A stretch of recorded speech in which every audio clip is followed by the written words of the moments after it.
classes sont accompagnées toute l'année sur des projets relatifs au développement durable.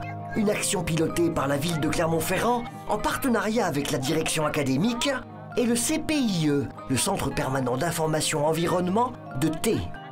C'est à la journée de valorisation du travail des différents groupes d'élèves que nous assistons au CPIE le 5 juin 2014. Toutes les classes sont regroupées pour présenter leurs projets comme découvrir celui des autres. Au sein de l'école, on a un projet d'école qui est un projet basé sur les sciences et où les sciences vont servir de support à l'acquisition ou à l'appropriation du langage.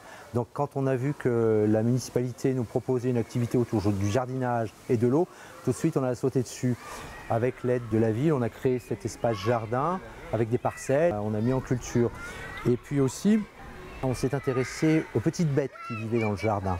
Donc ça a été l'objet de l'intervention d'une animatrice environnement du CPIE de Thé, donc qui est venue plusieurs fois dans les classes. Donc toute l'année, on a jardiné, les enfants ont jardiné, ils ont semé, ils ont planté et ils ont récolté. On pensait que le fait de cultiver, le fait de faire pousser des légumes, ça allait peut-être inciter les enfants à en consommer plus.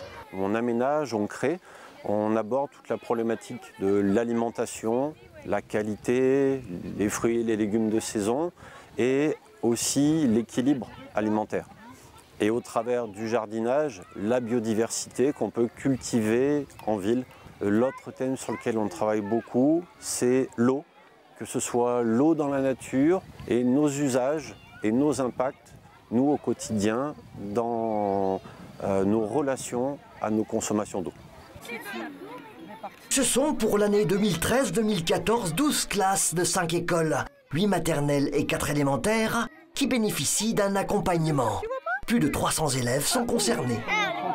En moyenne, on est entre 6 à 10 demi-journées étalées sur toute l'année, donc c'est quand même un gros accompagnement de ces classes, avec en plus tous les prolongements qui sont faits par les enseignants en parallèle de nos interventions. On voit qu'ils vont être beaucoup plus à l'aise pour aller sur les enjeux économiques ou les enjeux sociaux qui font partie du développement durable de demain.